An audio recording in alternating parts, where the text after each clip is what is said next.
नमस्कार साथियों।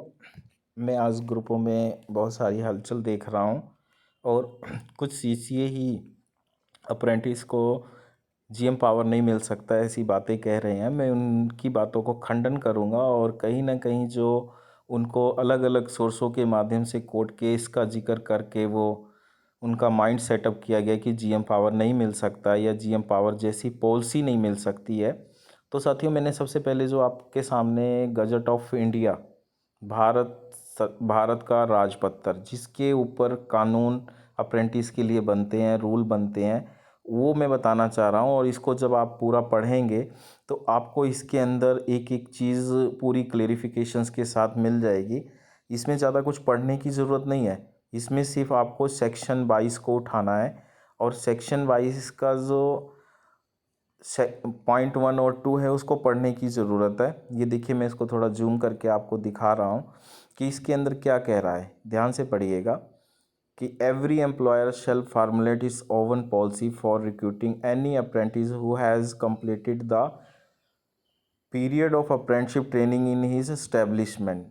जो उसने जिस ट्रेनिंग से मतलब किया हुआ है उसका ही एम्प्लॉयर जो उसके लिए फार्मूला बनाएगा। ठीक है, अब आते हैं हम पॉइंट पे जिनको डाइवर्ट किया गया है। तो उनको डाइवर्ट इस तरीके से किया गया है क्योंकि शुरू से हम जो मामला देख रहे हैं अप्रेंटिस का, तो इसमें कहीं ना कहीं पर जो पॉलिसी मेकर्स हैं और जो लोग पॉलिसी मेकर को सलाह देने वाले हैं वही लोग इसका विरोध करते हैं कि कुछ नहीं हो सकता है और अप्रेंटिसों के लिए जो दे दिया वही इनफ है। मतलब 1/3 की पॉलिसी देकर अप्रेंटिस को 3 हिस्सों में विभाजित कर दिया उन लोगों ने। तो साथियों, इससे पहले हम लोगों ने जो मूवमेंट स्टार्ट की उसके बारे में थोड़ा सा बता देता हूँ। हम लोग वो बेस बनाते थे कि जो ममता बनर्जी के समय में जो लेटर था RBE नंबर 1362004, ये जो लेटर निकाला गया था वो 21 जून 2004 को निकाला गया था और इसके तहत काफ़ी मात्रा में रेलवे में डायरेक्टली जो है वो रिक्रूटमेंट हुई अप्रेंटिसेस की। और कैसे हुई वो सब लेटर हम रेलवे बोर्ड को 2015 में इस लेटर के माध्यम से बता भी चुके हैं और दे भी चुके हैं। और ये जो मूवमेंट हम लोगों ने अप्रेंटिस को जोड़ने का और उनको अपनी पुरानी मांग को ही रखने का जो मूवमेंट स्टार्ट किया, इसके पीछे का कारण ये है कि एक एक अप्रेंटिस आज के समय में परेशान है और उसको कोई भी रास्ता दिखाने वाला नहीं है। तो देखिए साथी, यहाँ हमने डिफरेंस करके बताया है कि अप्रेंटिस का क्या फ़ायदा है और ये 2015 का है। उस टाइम के अकॉर्डिंग हम लोगों ने ये लेटर तैयार किया था। तो आप ये देखिए कि RRC की रिक्रूटमेंट होती है और RRB की रिक्रूटमेंट होती है, उसमें कितना खर्चा और कितना पैसा बर्बाद होता है।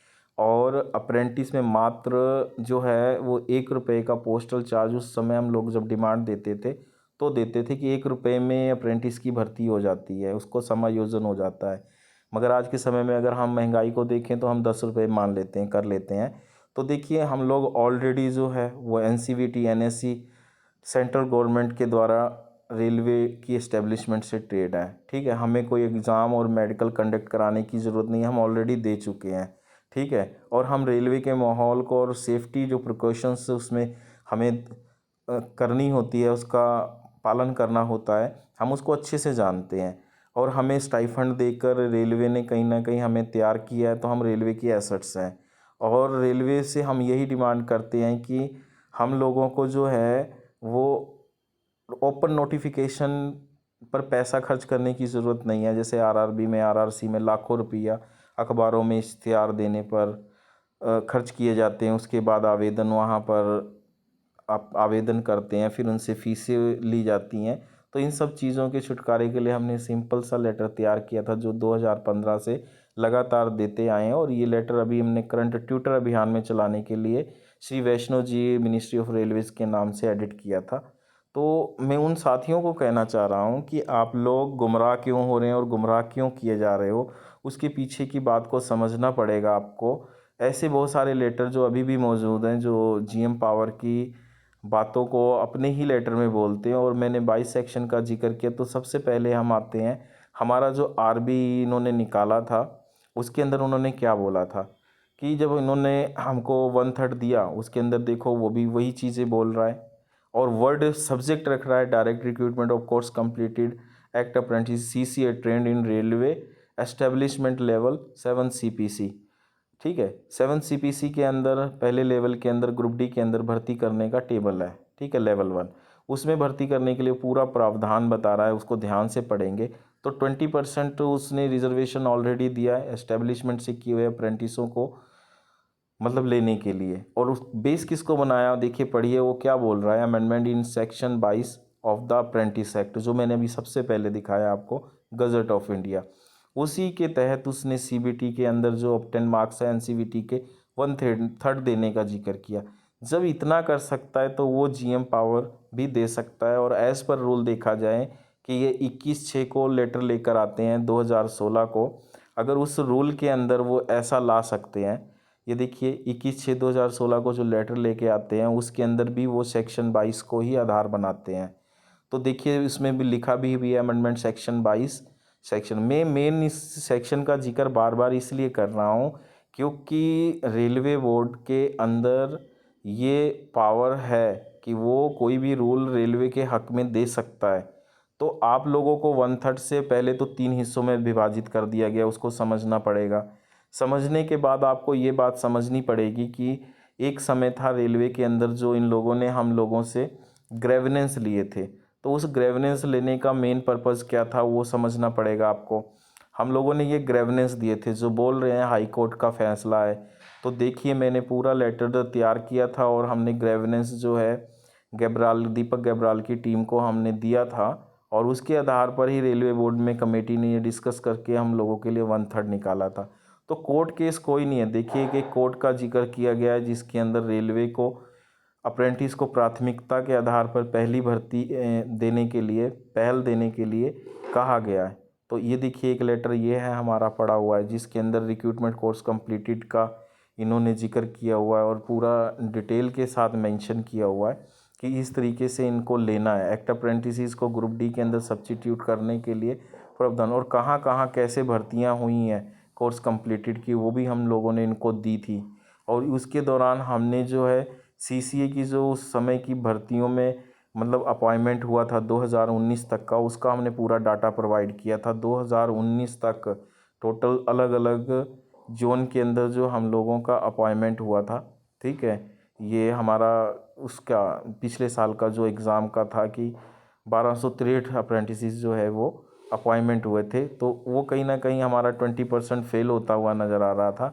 तो हमने इसमें बहुत सारी बातों का जिक्र किया हुआ है। असल में इस लेटर में आपको थोड़ा सा सफाई नहीं मिल पाएगी, तो मैं आता हूँ आपको प्रेजेंट की कंडीशंस को बताने के लिए कि प्रेजेंट में हम लोगों को कैसे GM पावर मिल सकता है। उसके लिए उसने रेलवे ने स्पेशल दक्षिण रेलवे की वेबसाइट पर एक लेटर डाला था और वो सभी जनरल मैनेजर्स को और प्रोडक्शन यूनिट्स और चेयरपर्सन RRC को उसने दिया था। और इस लेटर को आप लोग ध्यान से अगर देखेंगे, जूम कर दे रहा हूँ, तो इसको ध्यान से देखेंगे तो क्या समझ में आता है आपको यही समझ में आएगा कि वो कहीं ना कहीं आपके NCVT के मार्क्स को ही प्राथमिकता देने की बात कर रहा है।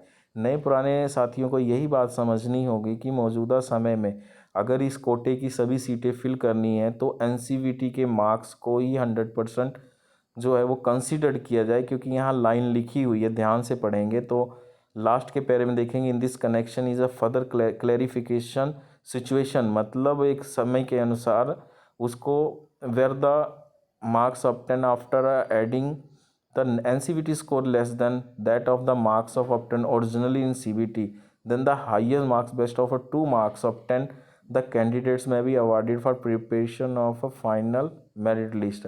मतलब दोनों मार्क्स में से उसका 30-40 का जो क्राइटेरिया उन्होंने फिक्स किया, असल में आपको 20% में कोई 20% रिजर्वेशन नहीं दिया हुआ, उसने 30-40 का क्राइटेरिया आप लोगों के लिए फिक्स किया हुआ है, उसको समझना होगा। और उसके अकॉर्डिंग वो क्राइटेरिया पूरा करने के लिए ये लेटर के अंदर उसने बताया है कि अगर CBT के अंदर आपका मार्क्स कम रहता है और आपका NCVT मार्क्स ज़्यादा है, और सबको मालूम होगा कि उसके NCVT मार्क्स जो हैं वो ज़्यादा है, तो अगर उसके मार्क्स ज़्यादा हैं तो उसको NCVT के मार्क्स के ऊपर ही कंसीडर करना चाहिए और सभी के सभी अप्रेंटिसेस को बुलाना चाहिए।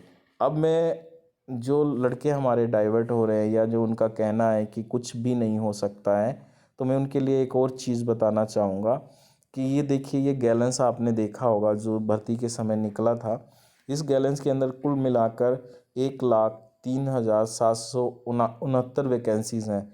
तो इस वैकेंसी का ओवरऑल जो 20% रिजर्वेशन है, 20,734 वैकेंसीज़ हैं हम लोगों की, उसके अंदर की वैकेंसी के अंदर कैटेगरी का सेपरेट नहीं किया हुआ है। जो भाई लोग बोल रहे हैं ना कि सेपरेट करना चाहिए, उस मुद्दे पे मैं थोड़ा सा क्लेरिफिकेशन देना चाहता हूँ और समझाना भी चाहता हूँ कि हम लोगों की मांग जो है जीएम पावर से ही पूरी होनी है, कोई दूसरा रास्ता नहीं है। सेपरेट करके ही वैकेंसी का समाधान है।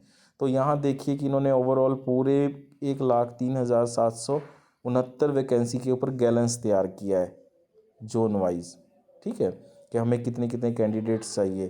तो आप एक चीज़ ये समझिएगा कि इनका जो गैलेंस बना है ये ओपन कैंडिडेट के लिए भी वही है और सीसीए के लिए भी है। आपके लिए कोई 20% नहीं, आपके लिए 30-40 का क्राइटेरिया था।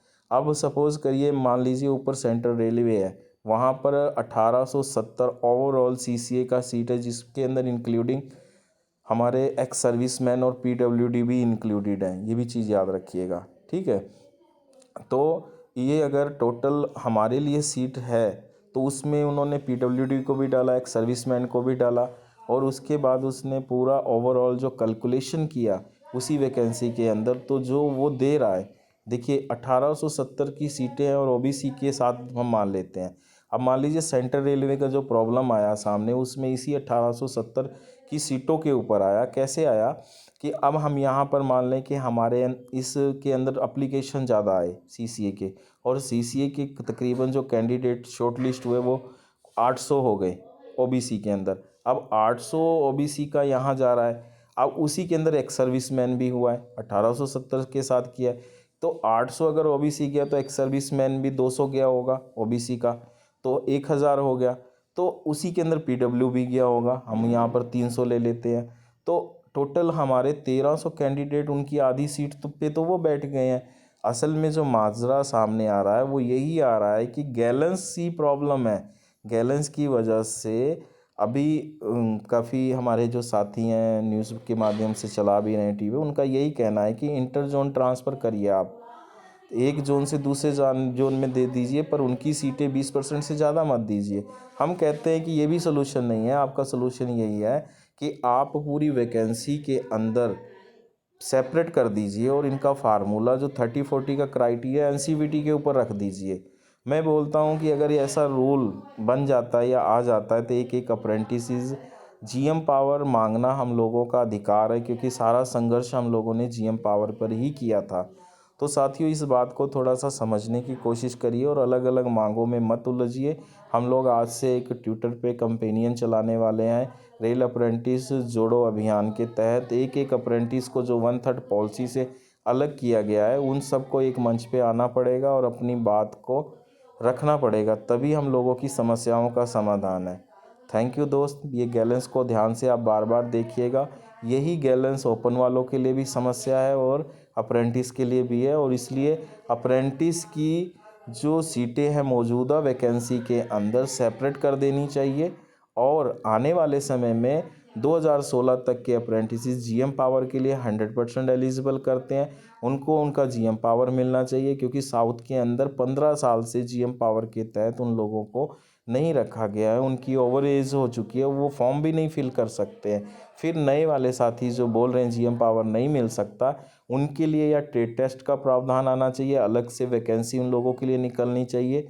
आरआरसी से उनका कोई लेना देना नहीं है। ओपन वालों को डिस्टर्ब नहीं करना चाहिए, सही बात है, उनकी मांगे जाया जाएँ, क्योंकि एक 70 नंबर लेकर आने वाला कैंडिडेट और फिज़िकल रनिंग पास करने वाला लड़का अगर बाहर बैठे तो ये कहीं ना कहीं उसकी मेहनत का नुकसान है। तो मैं आप सभी से अपील करूंगा कि टुकड़ों टुकड़ों में मत डिवाइड हो, सभी को समझदार होकर एक मांग को राइज करना चाहिए और तरीके से अपनी बातों को रखिए, ताकि आपकी बातें रेलवे बोर्ड तक पहुँचे और रेलवे बोर्ड नई पॉलिसी इस तरीके से लेकर आए कि उसमें सबका भला हो। Thank you.